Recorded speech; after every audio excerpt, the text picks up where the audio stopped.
des lieux toulousains, mémoire. Je suis allée à l'hôtel d'Acésa, bien sûr. Nous n'irons pas aujourd'hui parce que chacun peut y aller, c'est un lieu public et pas besoin des VMF pour aller visiter ce magnifique hôtel particulier.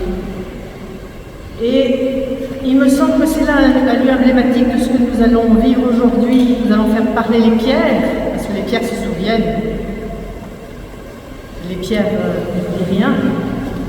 Entrez à l'hôtel d'Acésa et à votre gauche, admirez l'incroyable floraison artistique que les échanges culturels entre les protestants et les catholiques ont pu générer, car Pierre d'Acésa était protestant. Donc cette incroyable floraison qui est née des échanges culturels entre l'Italie et arrivée ici, l'utilisation des matériaux toulousains, la brique, etc. Donc c'est un hôtel particulier incroyablement toulousain et incroyablement italien, grâce à des investissements qui étaient celui de M. d'Acésa, négociant en pastel, et qui a utilisé sa richesse pour nous léguer quelque chose dont nous profitons aujourd'hui. Donc c'est ce témoignage-là que nous voudrions porter aujourd'hui, c'est la contribution des communautés protestantes à la ville de Toulouse.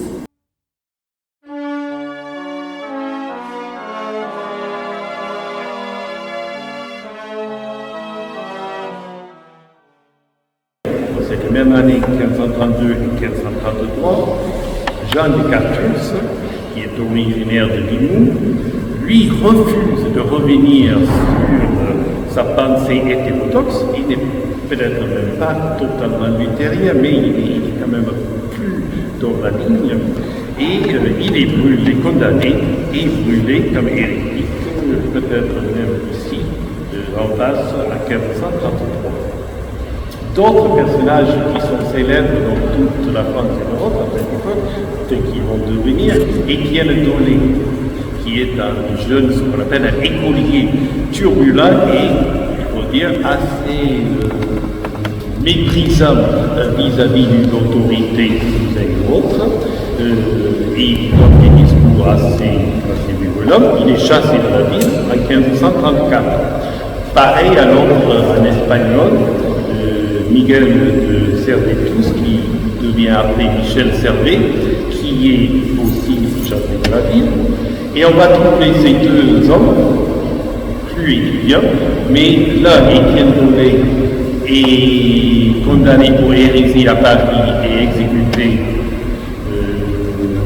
quelques années plus tard.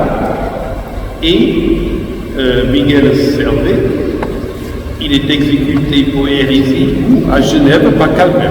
Donc on a les uns exécutés par les catholiques, les autres exécutés par les calvinistes.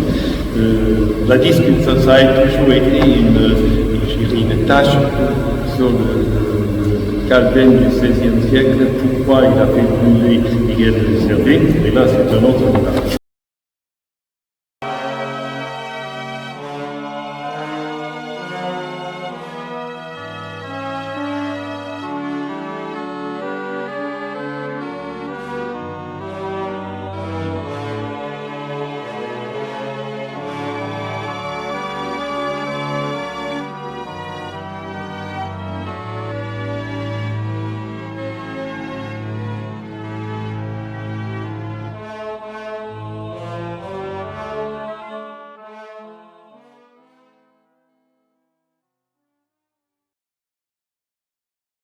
Qui écrit, c'est sur ce qu'il écrit sur les calages du gestionnaire. La tolérance peut seule rendre la société supportable.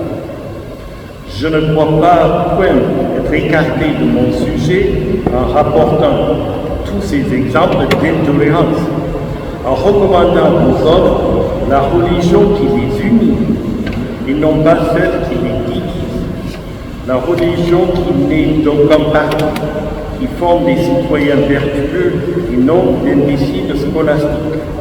La religion qui tolère et non celle qui persécute. La religion qui dit que toute la loi consiste à aimer Dieu et son prochain et non celle qui fait de Dieu un tyran et de son prochain un amas de victimes. Amen.